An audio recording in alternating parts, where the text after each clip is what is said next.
Welcome back to Week 7 of the LCS. As we narrow in on the remaining games of the spring split, let's check in on that player of the game leaderboard, where we will find CoreJJ topping the list, followed by Froggen, Crown, Jensen, and Sven there. 5 honors, 4, 4, 3, all kind of up there at the top of the list. First guy I want to talk about is, of course, Team Liquid's CoreJJ. Right, and he did not disappoint. He came into the from the offseason. Everyone had high expectations for him to be the best support in NA. I believe he's basically lived up to that reputation. The only one that can contest him with that is Zeyzal, but almost everyone would put him over Zeyzal. Yeah, and I think it's especially telling on a team with Doublelift in Jensen that this is the guy who leads in player of the game leaderboard and the one that I think we spend the most time hyping up in post-game. So he has really come on strong. I mean, he's got to be elevating Team Liquid in so many different ways. Be like, okay, everything that works in Samsung, we're going to do it now, and it's going to stick. Yeah, very much so. Of course, the guy right behind him is Froggen, and we had questions coming into the split about whether or not he still has it. Can he stack up? Can he compete? I think he totally has it. I think Froggen has it, but he's still bringing his own unique flavor, which was always playing the things that he wants to do. We know that the meta revolves around being so focused on your team that, unfortunately, if your team's not living up to par, you're not going to look that great. So we saw it today when the Jarvan worked with him, his Karthus looked great. But so many other times, if things go wrong, he's going to also look worse. But I do think Froggen definitely still has it. He's doing his own thing, and he's got 5 players of the games to show. Same as CoreJJ. You cannot refute that.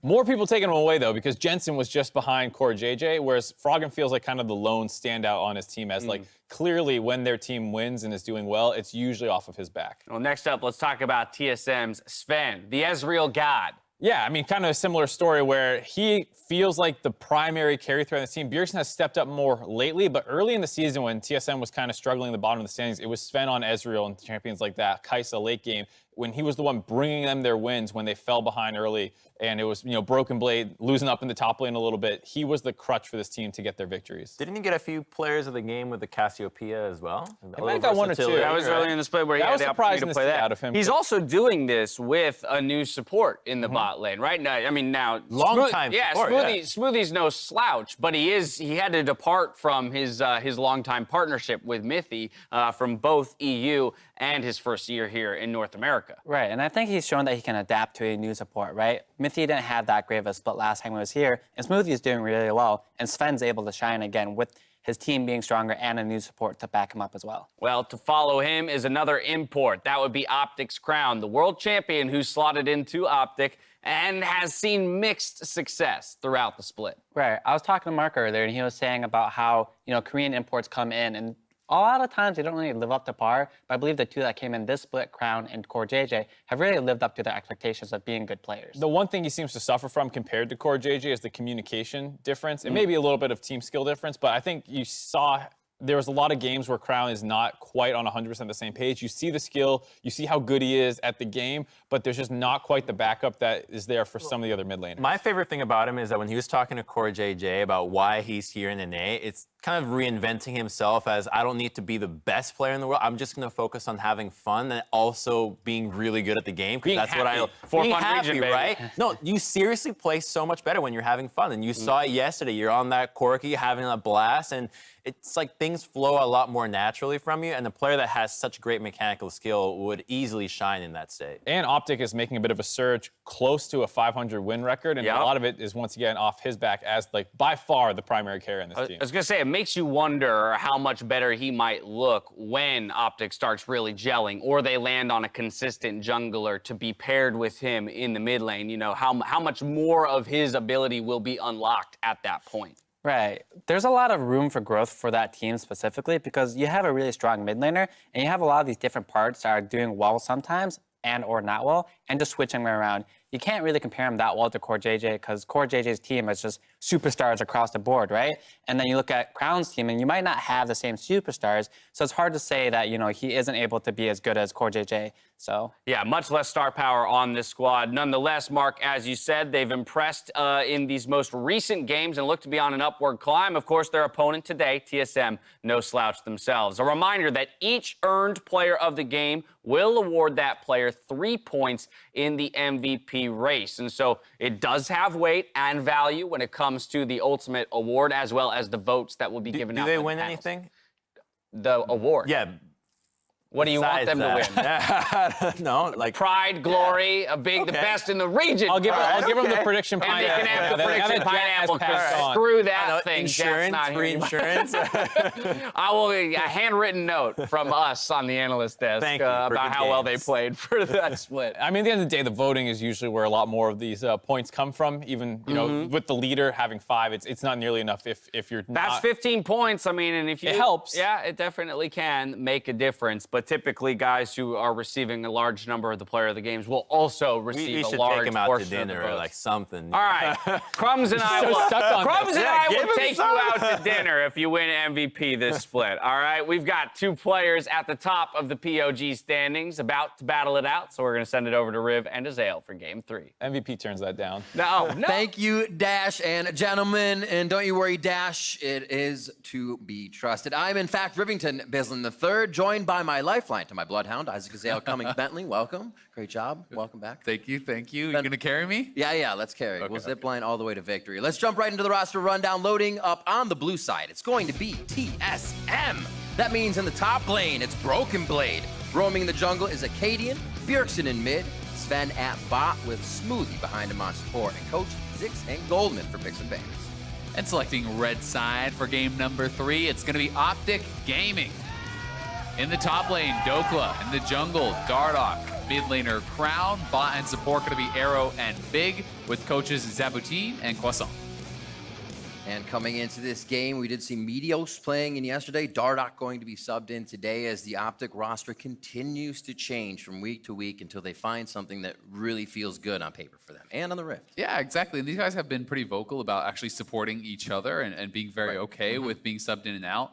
They're 2 really strong junglers who have a lot of respect for each other. And, they say, hey, they have different strengths. They have different weaknesses. So we're going to try to swap back and forth based on what the matchup really does require. And that's why I'm going to be very interested to see what Dardoch shows us here today against TSM. Do they have a specific plan to really get aggressive? As that is mostly what people pinpoint for Dardoch as being kind of his big advantage, that he loves to be really aggressive. He's incredibly strong mechanically. And Medios is more of kind of a tempo-based jungler who's going to play more around vision and maybe a bit more methodical, a bit more measured in his play than Dardoch. Well, that aggression for Dardoch leads to what we saw for OpTic the past few weeks is these early game stats in their favor. It's just they couldn't open that next door to a strong mid game and a strong late game.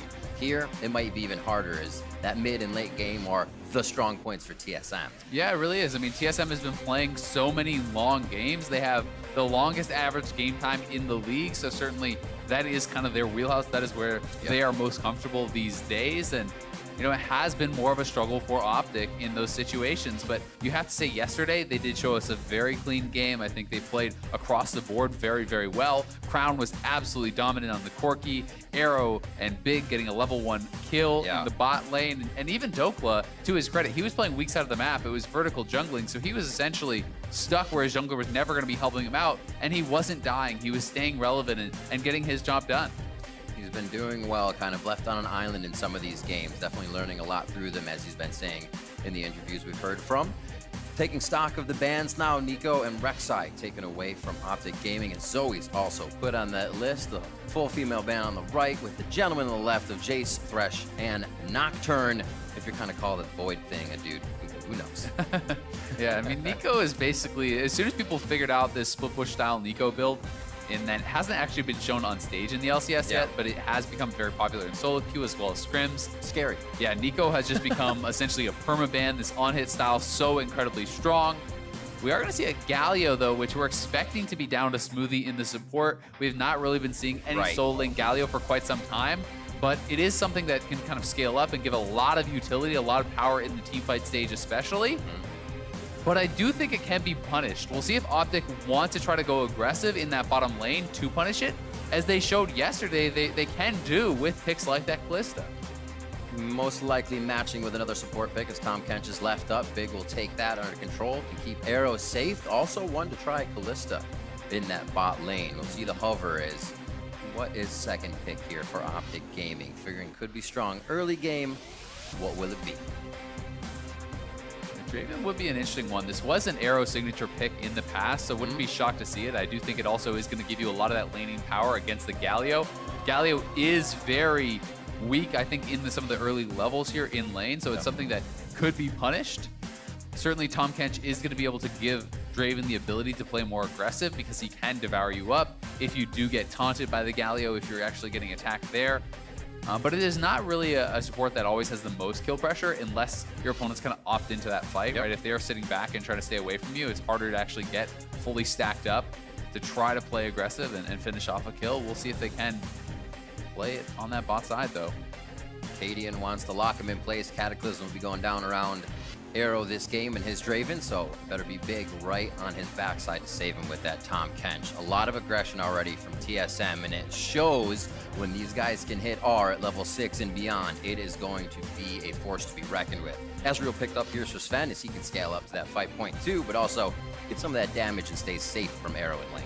Yeah, he wants to be able to try to play that pretty far back, but that being said, you're not expecting Galio Ezreal to have any lane presence really in the 2v2 against the Draven and Tahm Kench. Yeah. They should be running the show on the bottom side, unless there's someone going to be able to come down, roam down there, or get some early ganks to really shake things up. That would be kind of the game changer, but certainly Ezreal, someone who wants to scale up, who wants to have that time to be able to get those double tiers stacking. And Sven has been so effective on the champion. 3-1 so far. This split on it has been one of his better champs, but very often he's been paired up with kind of some of the more defensive supports, who something like a Tahm Kench that has even more safety, though Galio still is very good at healing. Expect the mids to be pinched as we already see that Lissandra coming out. Crown, a 9-0-0 Corki game yesterday, goes for the Blanc. First pick phase around, says, I want it. I see the Jarvan. I can get away from that. I can outplay Galio and Ezreal. He's feeling confident. We'll see if he can get the King Me this game. Lee Sin banned out for TSM as we're back on OpTic side. And it's actually his first LeBlanc play of the split here. He has played a lot of different champion, bringing out, this is his 9th unique so far, I do believe, if I have those numbers right. So certainly, showing us a lot of different picks, now bringing out the LeBlanc. They have banned away the Lissandra. I wouldn't be surprised to see something like a Syndra getting taken away from Bjergsen, as that can be a pretty strong matchup. He doesn't want that point click. Yeah, Bjergsen has been so good on the Syndra career-wise. But Ryze, as you say, point and click CC when comboed up with the Jarvan makes it really impossible to avoid that flag and drag, and that is something that we've been seeing a lot of teams trying to kind of work around with the LeBlanc. They want to avoid that CC. Yeah. So especially for later stages of the game, you can distort in, get some poke damage down, distort out without being under enough threat to really kind of just get burst down. You're talking about how Dokla was kind of able to fight for himself in the side lane. It was on that Yorick yesterday that TSM just banned. So we're looking for something in the top lane and in the jungle here for OpTic. And Dardoch may say, I want to see the entire team before we get that pick. Yeah, it's definitely possible, but at the same time, leaving that solo lane counter pick can be quite strong. And we know J4 could be flex top or jungle still. We are expecting it to be jungle, but it is just going to be kind of consistency out of the jungle here from Dardoch, grabbing up that Sejuani. This is a very, very solid pick coming across here from him. Going to give them some additional initiation. Also does pair up very well with melee-style top laners if you want to pick up carry-style top for Dokla. Be able to proc that passive very, very quickly. Vladimir, perhaps the pick, but Corki, another pretty strong answer. Will be Vlad. This, again, could be flexed mid or top. We kind of have to see what the final pick will be for TSM. Ooh. Yasuo possibly coming out. Threats all over. Flashing the Akali coming through. This will be Smoothie's first Galio game as it comes down to him. Corki's going to go to that mid lane, I believe, and we are going to have Bjergsen on Corki coming through this time. So Crown knows exactly what he's up against. Yeah, so it should be a blind Vladimir top. We'll see what the answer will be for Dokla and if he can actually carve himself out an advantage up on that top side.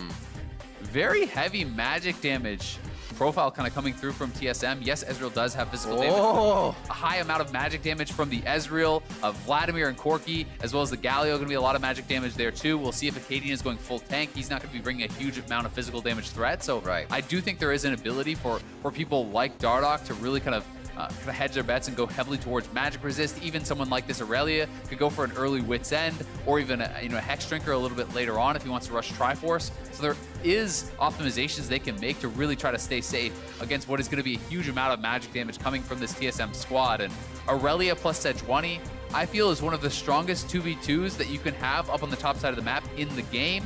You can set up for that stun coming through with Aurelia by actually knocking them up with the Sejuani Q, getting the Sejuani passive down very quickly with these two melee champions hitting it up and stacking it up. So Broken Blade and Acadian are going to have to play carefully and play very well on that top side of the map because Dokla on this Aurelia certainly has the potential to take over. It leads me to my next question, Azael, is across the map for OpTic, does this favor their early game aggression that they like to play towards?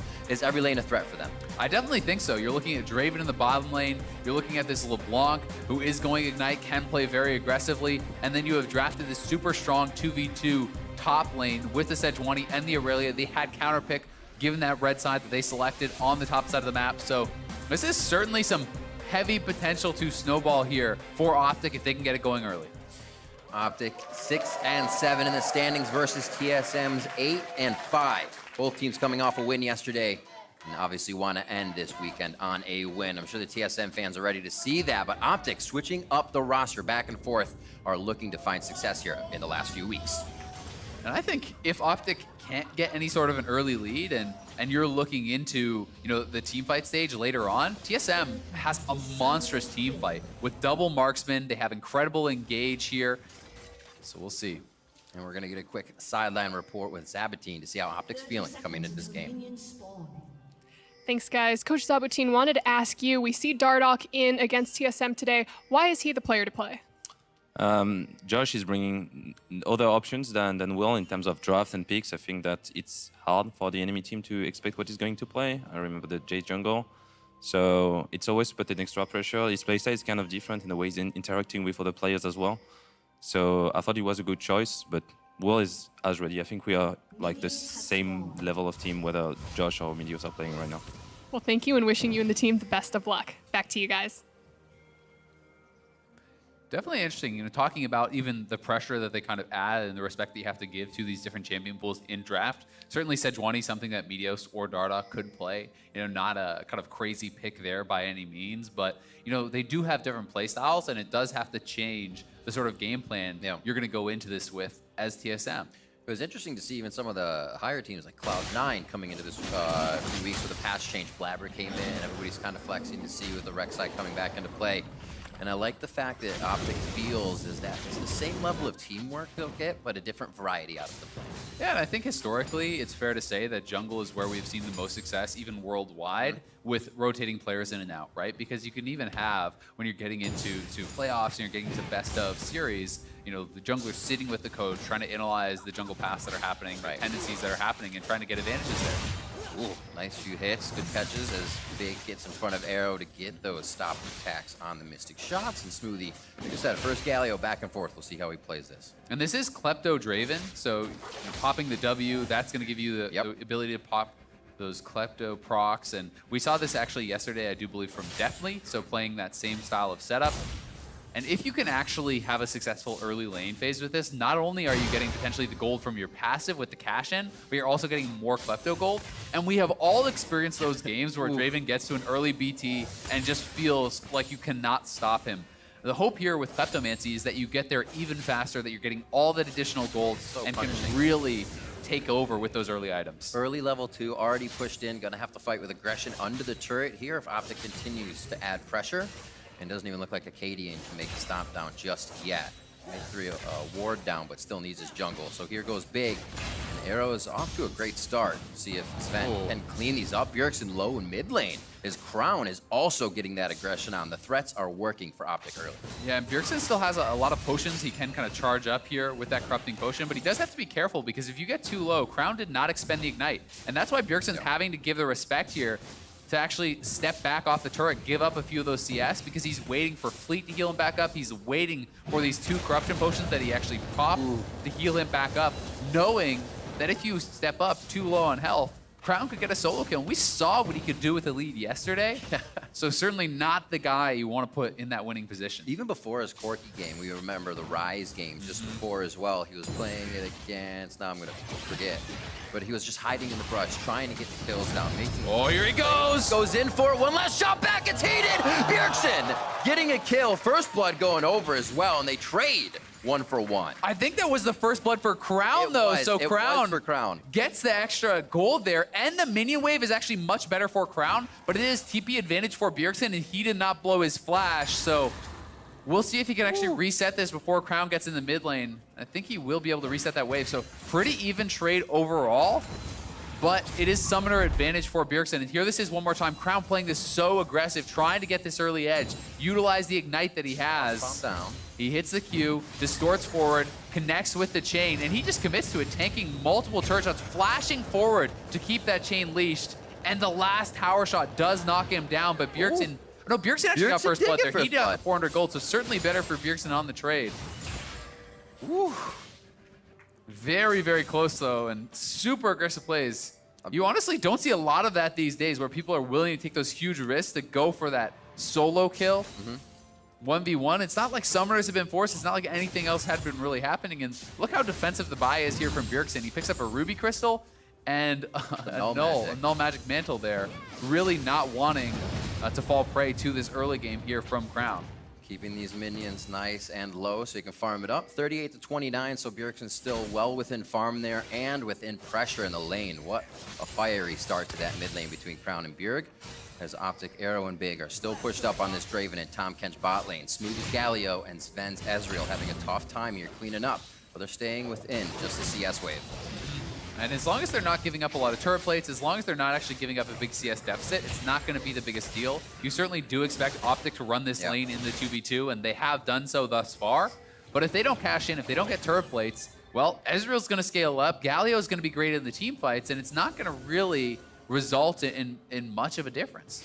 Oh, this is just going to be as a matter of fact play. Yeah, you saw us, but it doesn't matter. It seems like Crown might still be roaming down, according to TSM's vision. Yeah, exactly. They don't really see, so just that pressure alone, my guess is that he's actually gone back towards the mid lane now. But that alone got them a turret plate, denied a couple CS from Sven, so that pressure was certainly worthwhile. And really, what did he lose in the mid lane? Maybe a melee minion? Bjergsen's not going to push that. Yeah, exactly. Because Bjergsen doesn't know where that vision is either. They really don't have a lot of TSM wards on that side of the map, which means that they're pretty vulnerable. I mean, you can actually look and you can see the bottom side jungle here. There's not a lot of TSM vision, and now they're trying to actually get out there and reclaim some, which is why you have Acadian over there and you have Tahm Kench moving up, trying to kind of cover these areas to give Bjergsen that freedom to push and to keep that bot lane feeling safe. So nobody knows the future, but do we have a kind of clip, or do you want to see OpTic work at a certain rate to get something next? Yeah, I think you want to see OpTic continue to push the pace, right? I don't think that there's a certain time where it's like 15 minutes or you lose, but I think that they should be playing around this bottom lane pressure. The TP, I think, throws a bit of the wrench in the gears here or there, as Sven has gotten a really good recall with Tier Sheen. So now the recall timings are a bit off, but I think that after this recall, you should see Arrow and Big reestablish bot lane pressure. You should see them moving towards the Mountain Drake and using that as a way to threaten potential neutral objectives. Acadian top, Dokla trying to get out. He's going to be going down as Broken Blade picks up that kill. He was not expecting aggression from those two of TSM. Yeah, really nice job from Acadian getting up there and turning that one very heavily in Broken Blade's favor. Dokla with that early build, he's going to be going towards the Wit's End with that recurve bow, certainly, and I think this is very, very strong in the 1v1, but what that does mean is you have no HP whatsoever in your build, so you're going to be even more vulnerable to the early physical damage that's coming out here from the Jarvan. So Dokla getting pretty aggressive. Might have had a chance to win that 1v1, I'm not sure, but you know, with Acadian joining in, flashes in, hits the ultimate, that's more than enough to finish it off. So great job by him, being in the right place at the right time. Broken Blade now grabbing a lot of the early CDR. He has the Fiendish Codex as well as that Kindle gem. He's closing in on level 9. That is really where a lot of people pinpoint Vladimir starting to really turn on. It becomes difficult to push him out of lane at that point. And a huge play by TSM just to kind of squeak that in. Dardoch had eyes on Acadian. That was about the only time Acadian wasn't in vision, and they made it work into the top lane. So getting things back when they can. We're just short of a minute and a half on 10 minutes into the game here. 600 gold lead to TSM with a few kills, and keeping the lanes not too high up, but the pressure good enough to stay up there in CS. Yeah, and you can actually see, you know, on the top side of the map in this top river, there's a really nice kind of line of vision that the TSM is creating. There's no OpTic wards on this side of the map whatsoever, and they're trying to do that, you know, to give that freedom for Broken Blade and to make it so Dokla can't play as aggressive, because he's not necessarily sure when someone else is coming up there to try to turn that fight around. Doesn't have too much vision himself. Feels comfortable though. He's like, he won't gank me this fast twice. Never. They're pinging on to Dardoch right now. They see him just over the wall of Wraith camp, so he's gonna get himself out. Raptor camp, wow, going back. We'll have 1 minute until stopwatches come up. Only seeing one on the bottom right side, 3 for TSM actually. So expect the plays. Always seeing those in the TSM inventories as they know when they can use that power spike, get themselves back in the game. And like you said, Azale, something might be around that Mountain Drake that comes up here. Yeah, I think they really would like to try to force some sort of early fight around this Draven. You know, he is level 6 now. You know, getting the cash in can make such a huge difference. He's sitting on 230 some stacks. That is certainly a lot of additional gold if he can get that kill. It could kind of propel them forward in this game because TSM is happy to play this slowly, having such strong scaling, having great initiation for the team fight with J4 plus Galio, Vladimir to amp double marksman damage, as well as the Jarvan flag giving attack speed to both those marksmen. You know, that is nasty late game synergy for the 5v5. So OpTic is going to be feeling some pressure to really make things happen. Dokla back to top, just a few CS up. That wit's end for him is finished, so actually no teleport in if there were to be a fight. Broken Blade would be able to enter, so they have to weigh the option of that as well, as it does seem like a little bit of love starts going towards bot side. And you can see Dardoch right now is actually down 2 levels on Acadian, which is a pretty huge disadvantage considering not that much has really happened. Dardoch certainly will be hitting level 7 soon, and does just now on his camp, but Acadian has been doing a good job. He's cold as ice, man. Hit the ults, you can be as far behind as you want, right? Exactly. And Dokla now showing off that wit's end, right? You know, in the extended trades, if you can stay on top of the Vladimir, you will win out on those. It's such a strong, efficient item in that 1v1 against the Vladimir. Giving you the early magic resist is going to make it a lot harder for Broken Blade to kind of fight back. And that early attack speed is going to be very strong in extended trades also. So Broken Blade is going to have to kind of manage the minion waves quite well. He wants to stay closer to his turret and not have to be pushed up. So what Dokla's likely going to try to do is shove in the wave, have it bounce, and then have Broken Blade have to step forward to where he can look to try to all in it. Looks like they're going to get a bit of that friendship right now as Acadian's hovering the backside of Broken Blade. Crimson Rush almost up as well. It'd be good for the first attack, but Dokla playing a bit safe. Puts a charge down. Nice Defiance. It'll be all right. Yeah, I think Keep going for this. Acadian might go for the dive. Cataclysm goes down. Throws out the ult. He charges back and forth to try to deny the auto attacks. He gets a little bit of healing back, but it's not going to be enough. There's the stopwatch plays that TSM is waiting for. And they come out with another kill on Dokla in the top lane. That goes to Broken Blade as OpTic start off the Mountain Drake. Yeah, fantastic job, honestly, using the early stopwatch there from Acadian. They can fully dive onto it.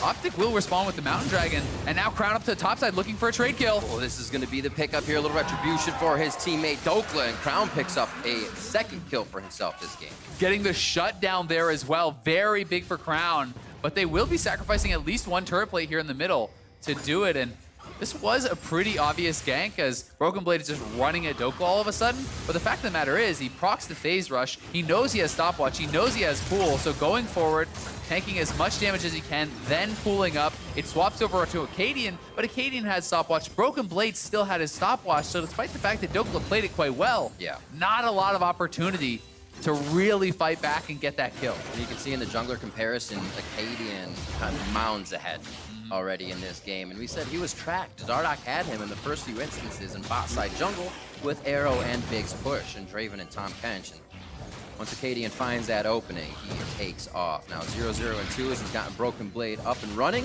and they're going to be able to pick up Rift Herald. Yep, going to be able to grab that Rift Herald. It really does seem like two sides kind of splitting the map. For now, it has been TSM getting more, I think, out of this top side pressure that they've been putting down, and it's been about the bot side control for Arrow and Big, and what they have gotten kind of resulted in them getting a dragon. So objective kind of split across the map, but certainly OpTic I don't think are going to be feeling very comfortable with the position that they're in right now, given that they are playing a comp which is going to get outscaled. Start breaking down some of these turrets and find a way to a fight.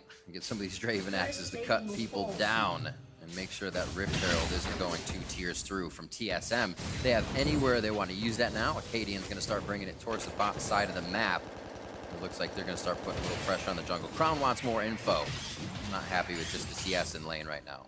That's honestly a nice little ward just over the edge of that Raptor pit right there, that they actually are able to kind of have that out of range of the pink ward over here, and They do suss out that they were probably on vision. Now Dokla, again, you can see how he wins these extended trades, but every time Broken Blade just gets back to his turret, he has the stopwatch, he has the pool available, and Acadian working his way back up perhaps towards the top side of the map is sitting in that red side jungle now. So Dokla's always having to be careful, and despite the fact that he's kind of stronger in that 1v1, he's the one who has 2 deaths. And that's patience. Broken Blade, youngest player in the LCS at 19, actually just hit that, I believe, in like January 17th or 18th, his birthday. But he still has this mentality of, yes, there's times to go aggressive, but there's also times I have to sit back, allow the team to do things, even when my jungler is well behind the other top laner. So just seeing his play style come and work with TSM so well has been pretty cool. Yeah, and I think Broken Blade, as you say, you know, he's such a young guy and he has a lot of room to grow, and it's going to be interesting to kind of track his progress as he's shown some incredible mechanical games, and at times he has overreached, right? He has had those mistakes that have cost him. So seeing that development and watching him, you know, as he kind of spends his first season in the LCS is going to be very, very exciting. The champion pool he's put out, pretty crazy as well. Oh. Sven not feeling good under the blades of arrow right now. Smoothie's going to get a little more vision. They are covered down there. It's like a light bright of security, and OpTic can see everything. Bjergsen's forced to clean up on mid, and it looks like there may be a party on the bot side. A quick distortion from Crown, and it looks like he's trying to just draw attention if Bjergsen's doing a bit. Yeah, for sure. So we'll see if they're going to be able to get back down there. But TSM trying to maintain at least enough defensive vision to keep them safe. There's been such a focus on that jungle side. You know, there's both teams really fighting for vision. OpTic really prioritizing getting vision on that side of the map and kind of not helping out Dokla as much, which has resulted in a couple of his deaths. It's also a tough position for Dokla to be in, given that he's playing a matchup where you have to play aggressive to actually win. You don't win by just farming against the Vladimir. You need to be diving onto him. But every time you do that, you're exposing yourself to a potential gank. So not having vision up there really is a limiting factor in his 1v1. Dive on Vladimir. At this point now, you're going to be finding a Smoothie. Pretty big entrance on that Galio. We haven't seen too much from the bot lane as Sven and Smoothie are just scaling up. He does have that gauntlet, and he's charging up his Muramana now. I'd say man. And they don't need to really get anything done aggressively, right? You know, I think a lot of where their power of these 2 picks for the TSM bottom lane is going to come is the team fights. Right, you know, Smoothie and Sven are going to be happy as long as they're defending the turret, as long as they are staying fairly even in CS, and they have certainly managed to do that. I think that bottom lane turret will fall eventually, but you know, it's 16 odd minutes into the game. Not that big of a deal if they do lose it at this point. I think they have done their job well enough that TSM are going to be feeling very comfortable moving into this mid-game stage where Triforce is already done for Corki and their bottom lane already is on 2 items. They're going to be feeling good. Merc Tread's really helping Bjergsen here. Dardoch sitting on that pink ward. May not like the result they get here. He's not going to be crowd controlled into any situation that gets him killed, but they are going to try to protect this mid lane turret. Dokla to push top. Teleports up if the team goes for anything, but Sven and Smoothie both on the inside track for OpTic, Arrow, and Big. And TSM grab mid, and they're able to come down and get the Ocean Drake. Yep. Beautiful job in 17 minutes. Yeah, they grabbed first turret for themselves, and despite all the kind of laning power that OpTic did draft for, OpTic will be able to trade back the bottom turret and potentially the top turret as well, as Dokla is working on that, you know, and should be able to get it. So, you know, 2 turrets for the 1, but it is 1 turret being that mid lane turret, a very important one on the map, and also the dragon. And again, TSM are trying to kind of go even at this stage in the game. They are going to be happy as long as there is gold parity, where it is OpTic who have more pressure to try to get things done. And you kind of feel like they may be forced into going into the 1-3-1, trying to have Aurelia and LeBlanc in the side lanes and trying to pull the map apart, because you really are not going to want to opt into a straight up 5v5 where Draven is likely just going to get dove on by all these members. That accelerates it for TSM. The entire team wants OpTic to find a fight in this dog pile. Will they be able to spread out enough is the question. The vision has been good enough from what they've been putting in the side lanes. Now can OpTic protect that, move it up, and as you're saying, get that 1-3-1 running. Yeah, and also for TSM, you know, a lot of the criticism of TSM this year has been about these kind of mistakes in execution, these lapses in judgment where maybe someone gives up a kill that they shouldn't have or dives too far. And sometimes those can be revealed by a team playing split push. So we'll see, hey, can they play a calm, collected game, force that team fight that they are going to want with this composition, and try to close it out pretty quickly. Sven is sitting on not too much. Everybody's actually still building their coffers right now after the last buy. As we said, Bjergsen working off of that Triforce. Not too much more for the team to really get a big fight off of. They're waiting for OpTic to make a mistake, but this is something OpTic has been kind of weeding out of their playbook as mistakes. They don't want to lose any of the early game leads that they can accrue just to one small mistake. They've let that second Drake go. Mountain was good enough for them. They've impacted 2 turrets. Now it's about getting a bit more forward and not being hesitant against TSM, which I think we've talked about OpTic's leads before and how easy to see is visual. Sometimes you don't know you have the lead if it's accrued through a few lanes or a bit of a play or you're warding. And sometimes that's what you need to see to get ahead. Totally, it can be really hard to actually know at all stages. Everyone has had those games where they're actually ahead in goal, but it feels like you're behind because the other team is maybe dictating the plays, or you feel like you're ahead because you're dictating the plays and you're actually behind. So, it is something that is a very important skill to actually master, and we can see that Bjergsen down here on the bottom side, he is being trailed by Acadian. They're hoping that Crown will go aggressive, and they can look to make a play here.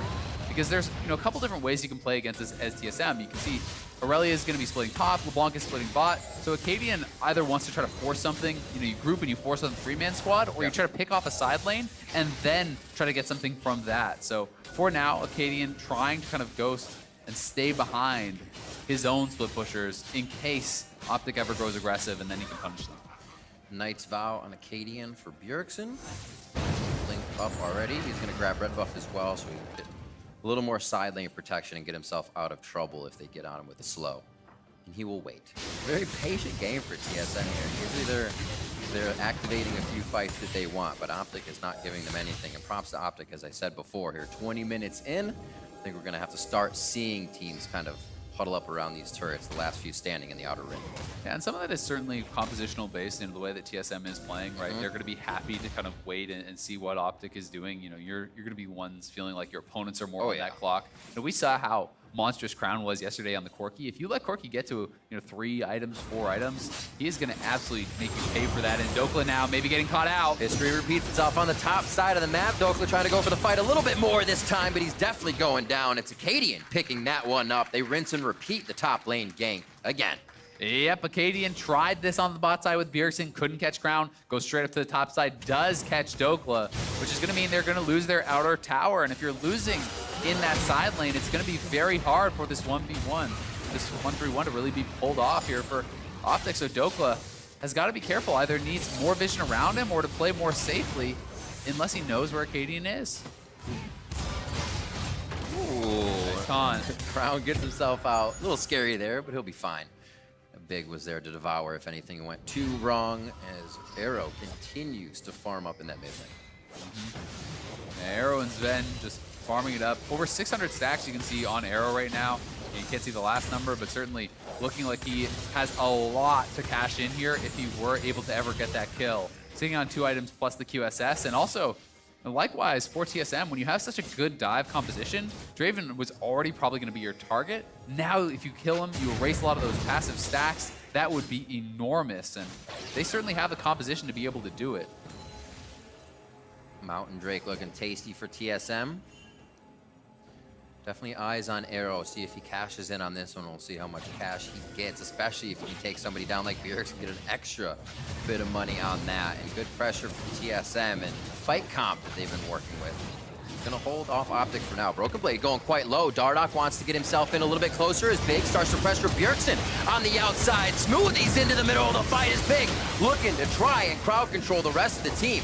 Dardoch forward as Dokla's now in a 3v1 situation. Up and down and Smoothie, but is not going to provide any help for Sven. Firing in from the outside, Acadian goes down the top near mid lane. And Bjergsen, they cannot get their shots in quick enough as OpTic is just flashing around these fights. And they can go straight to Baron. This is 23 minutes in. They do have a Mountain Dragon. Acadian is down.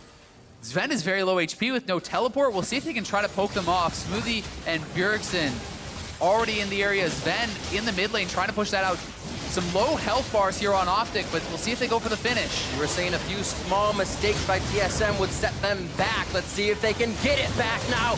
Big devouring up one. Dokla stays alive as Big gets the gray health in. Bjergsen in the middle of the pit, but it looks like OpTic's already on the run. They know the damage is coming in as well. from Smoothie. They do pick up a kill onto Big. And it looks like they'll all get out with Baron. A great job by OpTic to kind of route TSM there and pull the rug out from under him. Yeah, Crown even trading back a kill on Sven. Here, this is one more time. Broken Blade did not have vision of him.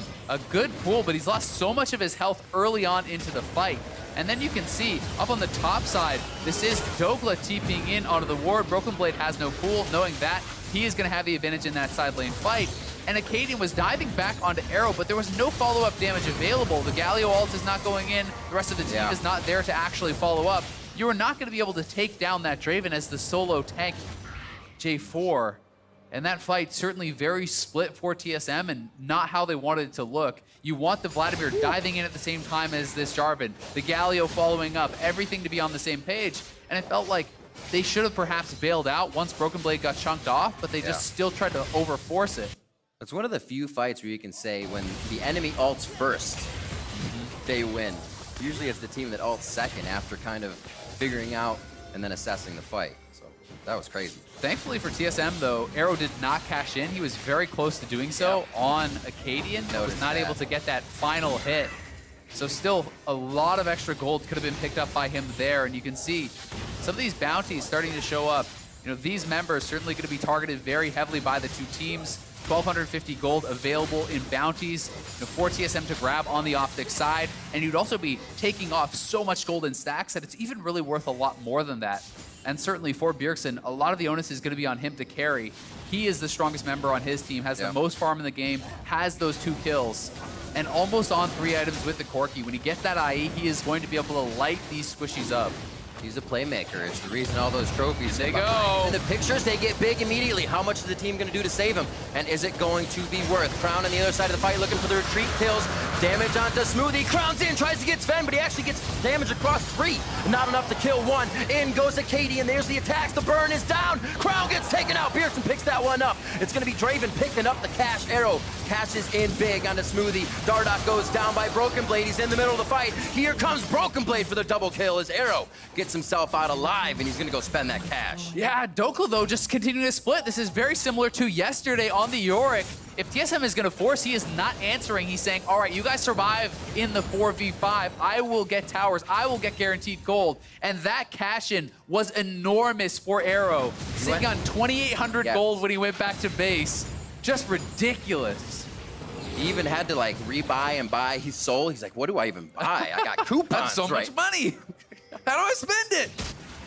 Well, he's definitely getting a little extra for everybody on the team with that one. See how much power he can put in his pocket. BF Sword looks like he's going straight for the Infinity Edge buy on that. We'll see this fight one more time as it was all in for Big to start off on TSM side. Yeah, very heavy investment onto Big, but he's able to get out of there pretty easily. Crown is in a good flank position. And then this Galio, no flash available, is isolated. And you can see, on the top side of the map, if you look at this mini-map over here, he's running it down the side lane, looking to actually just take those turrets over there. And Arrow gets the cash in on the Galio, able to really get a lot out of this fight. So despite the fact that TSM does get more kills, OpTic gets a turret on the top side and gets an enormous cash in. So it still goes into a gold positive fight for them. Always finding a way to squeak it out in the end of the fight as well. Broken Blade on this Vladimir. Showing up from the top lane, getting a little bit of help from Acadian. And we see Crown trying to put up the fight now. Arrow stepping in with a little bit of that gold. Does get the Infinity Edge finish, as I was pretty sure he wasn't far off after cashing in there. So we'll see these rapid fire cannon shots really coming into play if he can hit the priority targets. Yeah, you get the right crit on one of these members, and it's pretty terrifying. Bjergsen, likewise, he's sitting at level 16, so max rank of the ultimate. He has the IE rapid fire and the Triforce, so you shoot out a rocket, that gives you your Triforce proc. If you can get a crit auto with the Sheen proc plus the rapid fire and that IE, you will absolutely light someone up. So these guys have got to be very, very careful about how they're playing it out. Bjergsen has potential to erase these squishies, but at the same time, not a lot of defense picked up to deal with this Draven for him. He's itemizing more towards LeBlanc, which makes sense, but does mean if he messes up, he could get destroyed. Yeah, well, they're sticking together here. A little 1v1 in the bot lane. Nice hit with a flawless duet for Dokla, going long range on that to get an upper hand as they go back and forth. So they have eyes on Dokla. I don't think they see Dardoch, however, coming through the jungle just yet. He might have a clip on this side, but he's only going to have Smoothie to engage on. Not the best target. Yeah, Dardock's certainly in a pretty good spot here for any potential flank if TSM did push up, but as TSM is playing it safe, you know, they don't have a lot of vision on that side of the map, and Dardock also kind of trying to play towards Dokla's side. You can see that Broken Blade doesn't know where the extra members are, so he is giving that respect over as well, and Crown is roaming down. They're going to try to finish the turret and then potentially dive. Galio ulti coming in. They just make it a double kill out of this one, but wait, Acadian's also there. The Flag and Dragon misses the pop-up, but they get the Cataclysm kill going on to Dokla. Bjergsen over here to clean it up as well. Arrows coming down just on the right side. Sven can't participate just yet. It looks like the retreat will be in order for OpTic as they lose another member in Big. Yeah, OpTic just totally botched that. Yeah. One extra auto was needed on the turret. You know, TSM able to respond very quick with the Galio as well, and you know, Arrow wasn't even coming down. Like, he wasn't with the team. He didn't have a way down to that fight. So now it should very easily be TSM going over to this Baron. There's still a long time on a couple of these members. The Baron is up 20 seconds on 2 members here from OpTic, and this may be them just giving over a Baron. Waiting for the ward over the wall. Seems like sweepers are the things that are down, and trinkets are already used. Down to 4,900 HP. Dardock 14, Acadian 14. Same on each side. Bjergsen with some big damage over the wall along with Sven. They are stopping to see if they hop into the pit. Crown wants in as well. Over the pit. It's going to be a hit from Sven that takes down Baron, and OpTic is out quick, so they don't lose any members. A great push there by TSM to get the objective. Yeah, TSM really huge for them, capitalizing on the mistake on the bottom side from OpTic, getting a couple kills, grabbing the Baron. And that is a great way to be able to shut down the 1-3-1 as well. When you have that Baron, you can group, you can shove it up the mid lane and really force your opponents to respond, because wave clear becomes so incredibly difficult with all those Baron buffed minions. Rift Herald was theirs in this play that kind of seemed like Dokla was just having his way with bot turret. Completely flipped into TSM's favor. Yeah, Dokla needed the one extra auto. You know, another turret shot does come in. He doesn't actually finish that fully off, but TSM has responded so quick. Even if he did actually finish the turret, not sure it would have made the difference. Big comes in with the Tahm Kench ult, but I mean, that was essentially just an inting ultimate there. After your top laner is already dead, you don't have your Draven there, it's going to be a lost fight, right? And they needed to perhaps just recognize the situation a bit faster, accept that Dokla is going to go down for a turret, and then in the 4v5, maybe you can defend the Baron. Right. When they lose more members, there's no way they can really hold that off, and they were forced to try to take a steal, which they couldn't get. TSM now snapping back at OpTic. Top lane has an outer turret. Bot lane just lost its second tier as TSM's now knocking on the front door of OpTic's base. Crown doesn't really have a way to get around to the backside now. He's only looking at members that can get right out of his way. Dokla's here to farm the front side of the minions as well. Acadian running it down mid. Yep, just pushing those minions in. And you have all your carries elsewhere, so everyone from OpTic goes over to try to respond to that, and then Acadian full tank Jarvan can just walk up, buff up those minions, and still pressure a turret by himself. And TSM likely going to be able to knock down this turret very quickly. It's going to go down on this wave, and then it's full retreat for OpTic. That means you're pretty much going to have to seed the inhibitor. We'll see if they do elect to fight. Oh, seeing right through that play of Crown. Smoothie had a taunt prepared. And it looks like they're going to get some good damage on and force him to the fountain. He leaves his clone out to be a nuisance. And imagine this push happening the other way. OpTic has had 2 straight waves pounding into that top side turret on TSM's side, but nobody's been there to even pick it up or push it in. And TSM's able to stay and play. The ultimate coming out from Dardock just misses as Broken Blade takes the front end of damage. They love that. The Vladimir's just going to heal back up. Dardock looking for possibly another way back in to help his team, as now everybody's on the retreat, turning tail. And it's going to be an inhibitor that follows next on their side. TSM is just too strong 32 minutes in. Yeah, there's just almost no way for OpTic to actually approach a straight up 5v5 team fight when TSM already has their battle lines established, already has everyone grouped up, and you can see it was a good ult from Dardock, just barely not in range. It did hit the slow on Bjergsen, but not able to quite actually get that stun onto him. But even if it connects, I'm not sure that you can actually dive through Galio and all these members when there's so much added damage. And then you're diving into a Vladimir who is going to counter engage and ult your whole team. So tough position that OpTic is in now, but at least the Baron buff will be expiring.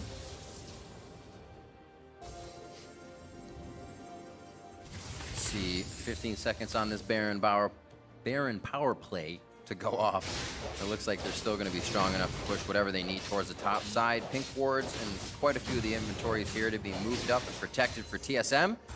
As Arrow continues to farm, he's already trying to get a bit of armor pen in, knowing that TSM has just been able to build and surpass the point that OpTic has been at in the mid game. Yeah, Cadian stacking a lot of that armor there certainly is going to be someone he's got to deal with. Smoothie as well, picking up some armor for himself, so he knows he can't really run through those members. He has to deal with that front line, and you can see how much of a problem these waves are going to be. TSM is grouping up 5 men top. They're looking to try to get this triple inhib and close out the game.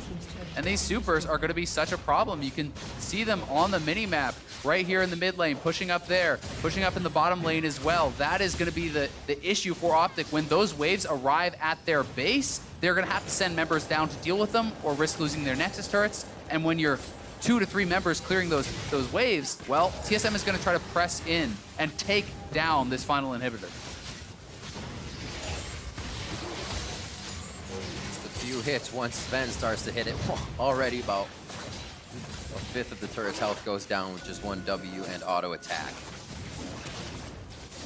TSM putting the final touches on, waiting for the minions to come in through the bot side of the map. TSM wanting to see more of this towards the end of the split. So far 8-5, looking for 9-5 after this, with Golden Guardians and CLG next week, Clutch and Liquid in the final week. So definitely wins they can pick up, and then the challenge of Liquid at the end to see if it's all paid off. Here, the final inhibitor turret going down to see if this work has paid off. 35 minutes in, TSM's in OpTic space to stay. Yeah, I mean, if OpTic's not going to fight in that third inhibitor, you're essentially just seeding the game at that point. That takes it from 2 supers per wave to 6, with 2 coming down each lane. They do make the call to just back off, and they're going to hope for some sort of miracle play later on, perhaps. Maybe try to steal a Baron, try to steal something and turn it around, but I don't even know if they have enough wave clear to really deal with all the minions plus the members from TSM when they walk in with all those supers. So we'll see if they're able to actually pull anything off here. Not anymore. You need Arrow everywhere, basically, to start clearing these minions. Especially if they're going to have a Baron buff, which comes up in 15 seconds. Elder Drake in 6. They may be able to kind of yo-yo TSM back and forth, but TSM's going to be able to pick and choose whatever fight they want. I mean, this is the first wave with the double supers. You can see them going out across the map as Crown would love to get a pick on Bjerg. Oh, Rest of boy. OpTic is coming. Ultimate? Just the auto, no Sejuani ult. Maybe thought Bjergsen could see him and they wanted it for the bigger fight. They are going to be losing Elder to the bot side. It'll take a bit. For the minions heading into the base, OpTic needs to decide now, do they pressure or do they minion clear? They're going to try to rush the Baron, I think, is what they're trying to do, but they're going to make the call to back off as there's so many minions in the base. Bjergsen's going to TP in. They're going to try to look for an end. We'll see if OpTic can turn this around on him. Smoothie was able to flex muscles over at Baron, pushes him off by himself. You have the Cadian coming in as well. The TPs do as well get OpTic back to the base, corral the enemy in, make sure they aren't doing anything you don't want them to do. And this is what happens when you give up that triple inhib. You're just corralled by these minions. It's full-time wave clear duty. So Dardoch is out on the map. It's up to him. It's going to be perhaps a one-man mission trying to steal this away, but he doesn't even have vision in the pit. He knows it's extremely unlikely. He will just head back to base. But now it is an Eldered up, Baroned up, 3 inhibs down, TSM, and this is pretty much impossible to defend. I'd like to. No. Go for it, Riv. There's a reason I'm not on that stage. Crown tries to do something before they get into base, and yeah, he hits Broken Blade, but it's only going to tickle once he gets a few transfusions off and gets healed back up. Inhibitors are on the menu for TSM if they're not just straight to that first Nexus turret that is already beaten and battered. Damage goes down. The flag is there for Acadian to give everybody a little bit more, and Dardoch's into the middle of the fight. He's trying to find a back line, but he cannot find any line right now. Ultimate from Dokla, and TSM isn't even worried. They go on to Dokla. Damage goes through, but Sven's going to miss one Mystic shot. Smoothie just wants to join the party. They want to use their ults. They haven't been able to all game. 11-6, 38 minutes in, and TSM is making quick work of the rest of OpTic's base as they scatter about. Looking for the shots. Broken Blade up front. First game on Vladimir for TSM this time, and he played it well for the team. Help from Acadian in that jungle as they get the win over OpTic Gaming. Gonna be able to close this one out. 38 minutes and 4 seconds for TSM as they claim the victory over OpTic, and felt like they were in control pretty much the whole way through. OpTic did have, a couple big moments. Crown picking up 5 kills certainly was a highlight. OpTic was able to get the big cash in on the Draven, but they were never able to really make good on the lane advantages that they drafted for. Picking up all of these kind of bully lanes, these matchups they're supposed to win in isolation, it never really came to fruition for them. They were never able to get a big enough advantage. And that just meant TSM was going to run the show when it came time to 5v5. Yeah, right after that first play in the mid lane, I was like, all right, here we go. Mid lane, Crown, Bjergsen, let's go. And then a lot of just buddy system between Broken Blade and Acadian towards that top side. And we kind of mentioned coming in, we're like, wow, Dokla and Aurelia, Dardoch and Sejuani, that's nasty. We're going to see these two. Oh, no, all right, not so much. Yeah, I mean, they certainly drafted for a very strong 2v2. But they elected to play more around the bottom side of the map, trying to get those dragons. And Dokla didn't have vision around him, was caught out a number of times by that pairing. Acadian and Broken Blade certainly looking good in that regard. And despite the fact that every time we saw the isolated 1v1s, Dokla was kind of winning those fights, pressuring the Vladimir. Broken Blade never gave him enough space to ever kill him, and always waited for the correct times. Him and Acadian pairing up, and looking very good in this game. Just enough to make it look good, the extra step, and then they would bite back from the side of TSM. So Pastry Time is now standing by for a Winter's interview with TSM Smoothie. Thank you very much. I am here with Smoothie. 2-0 for TSM on the weekend, which must feel good. But I know that there was a lot of expectations, as always, for TSM. How are you feeling kind of about the way you guys are playing and maybe the cleanliness of the games this weekend? I think we've been getting behind too much. I think we play really, really hard to execute team comps, and we just rely on our individual skill to kind of close out these games, but we didn't really play so well, and yeah, this week has been pretty hard for practice for us. And I guess in that case, when it comes to keeping your top 3 spot and challenging, of course, for those top 2 spots, moving in towards playoffs, what are the changes or things that you guys will be looking to implement as you move into the last few weeks of the season? I think just being able to play more champs and different styles. I think we've cemented ourselves as like a 1-3-1 team. We've been doing that a lot this split, but I think we can play different styles and perform really well, even if we're, I guess, not used to it. So, yeah. And my last question, you have Golden Guardians first up to start off next weekend, a team that has been surprising quite a few people. What are your expectations for that matchup?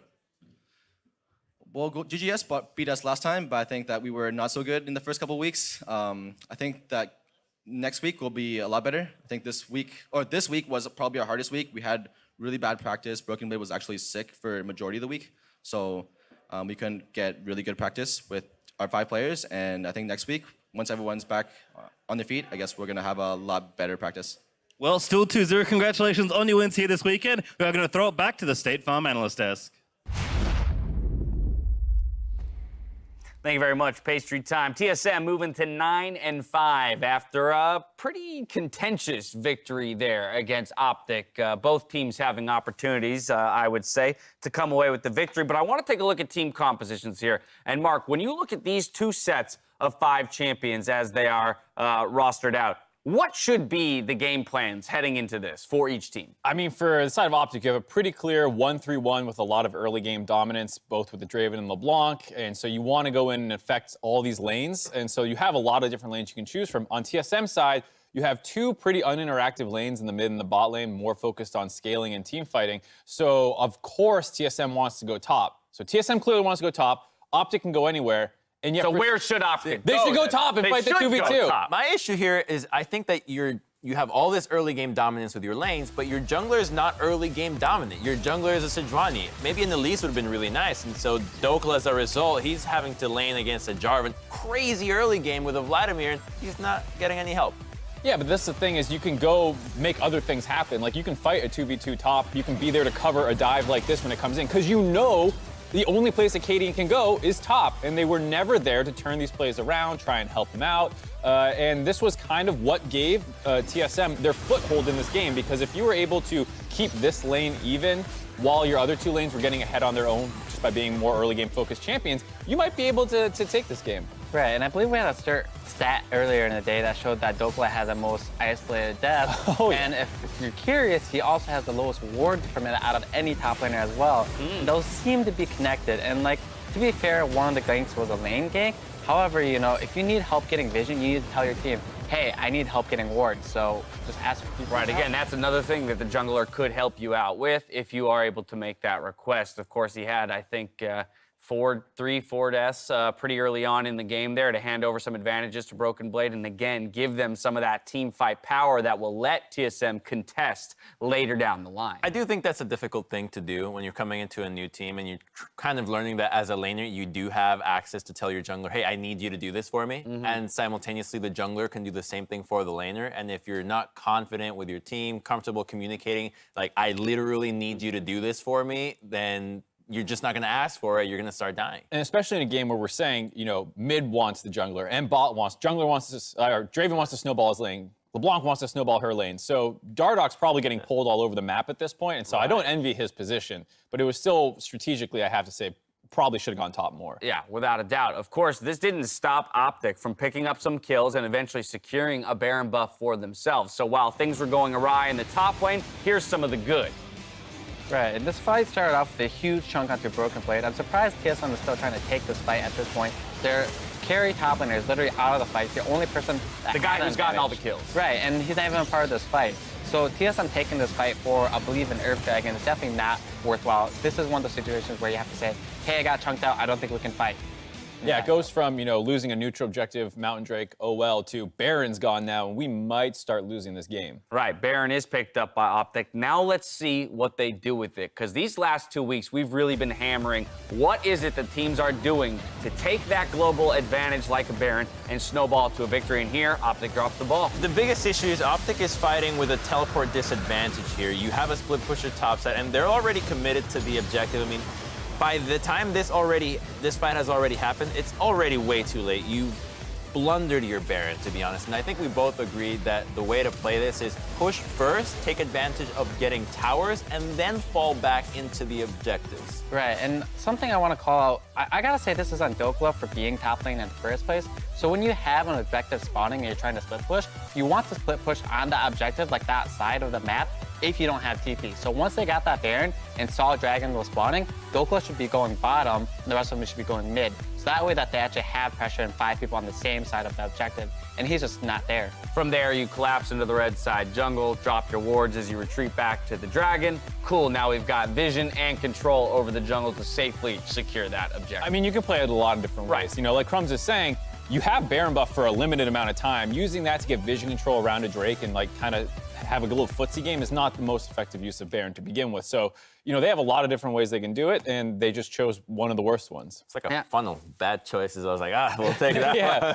Let's talk about TSM, though, in the victory, as well as, you know, outside of it holistically. Smoothie mentioned they didn't have the greatest week of practice, and this is yet another game where they were at a time behind and had to kind of climb back into it, as we've seen either before or, again, I'll refer back to that C9 game where they had the lead and threw it back. And so still definitely plagued with some issues, but solidly a top 3 team here in North America. How are we feeling about their prospects of challenging Cloud9 and TL moving towards the postseason? Right, so OpTic had a lot of blunders this game, but however, once TSM did get the lead in the game, they like snowballed it and basically won from that point out. They got given the lead, to be fair, but once they got that lead, the game was like in their hands. I mean, they were expected to fall behind just based off the draft, like we're saying, much more early game in the side of OpTic. They didn't need to make that mistake around Dragon, but they recovered pretty well, all things considered. I do really like TSM's drafting so far because it always gives you the opportunity to, we have a way to punish a mistake if we see it. We have a way to scale, let our carries shine. Like, the tools are always there, so it's always a matter of execution, which some teams don't even give themselves a chance. I really don't agree with the OpTic draft. I really think an Elise would have been better, where you just all in early game. You have a jungler that can legitimately be in all 3 lanes very early on, and maybe that's the way to snowball a game, as opposed to banking on late game where now you've got AD carries with a QSS, forget about engaging. Well, Coach Zix in the driver's seat there for TSM, so good on him for securing a team composition that allowed TSM to fight through towards the W. As we go to break, vote in chat for this week's artistic challenge for LCS Cooldown, where Bang and Onda will use Play-Doh to sculpt the champions that you choose. So spam chat before 100 Thieves versus Cloud9.